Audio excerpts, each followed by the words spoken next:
ici au cœur de l'Avesnois, dans le département du Nord, avec Mélanie. Et regardez ces belles vaches, les bleus du Nord, typiques de la région.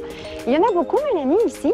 Oui, effectivement, Sandrine, on est dans la région typique de la bleue du Nord. On n'en compte que très peu parce que c'est une race à petit effectif. Et donc aujourd'hui, on a à peu près 580 vaches laitières au contrôle laitier. D'accord. Très peu. Mais c'est une vache menacée d'extinction? Oui, tout à fait. On n'en trouve pas beaucoup ailleurs et surtout, il faut qu'on arrive à la protéger.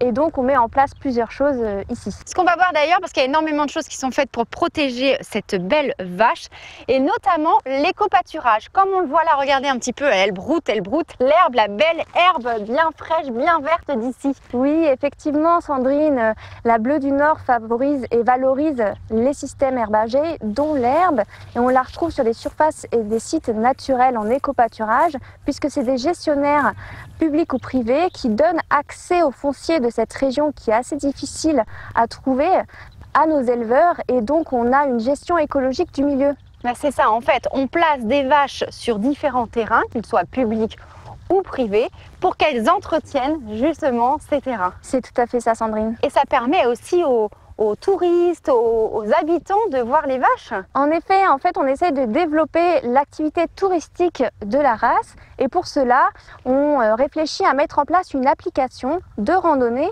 en partenariat avec le parc naturel régional de l'Avesnois. Et puis alors, elle fait du bon lait, bien évidemment.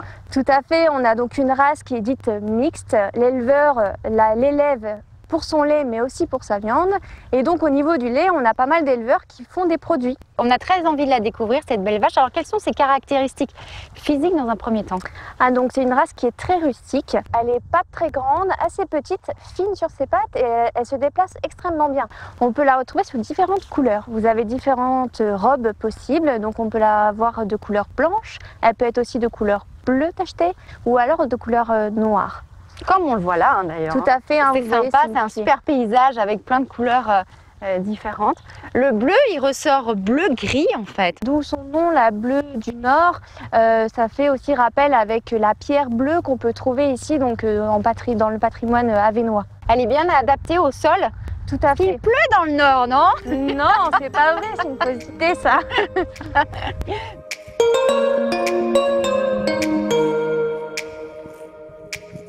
Quel tempérament?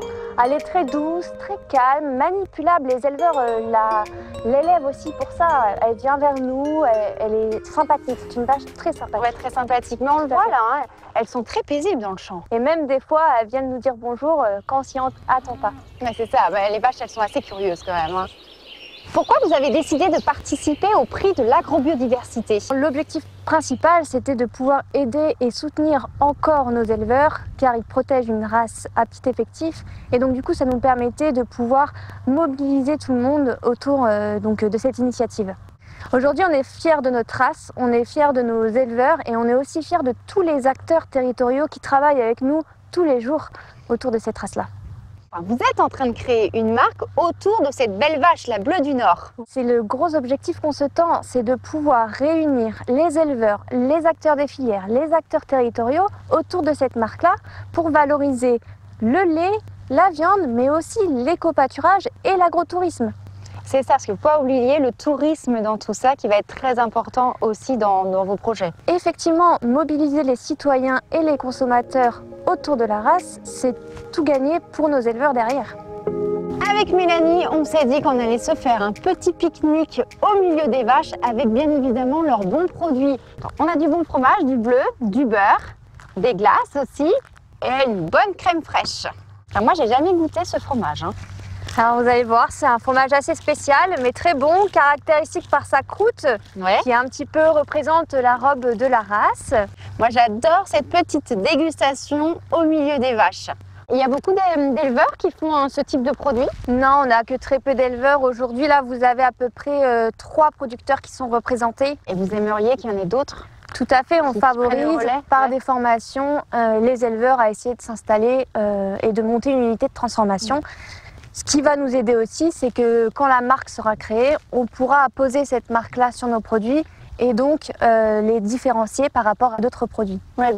Merci beaucoup Mélanie de nous avoir présenté ces beaux projets et cette belle bleue du Nord. On va voir les vaches? Allez, allez.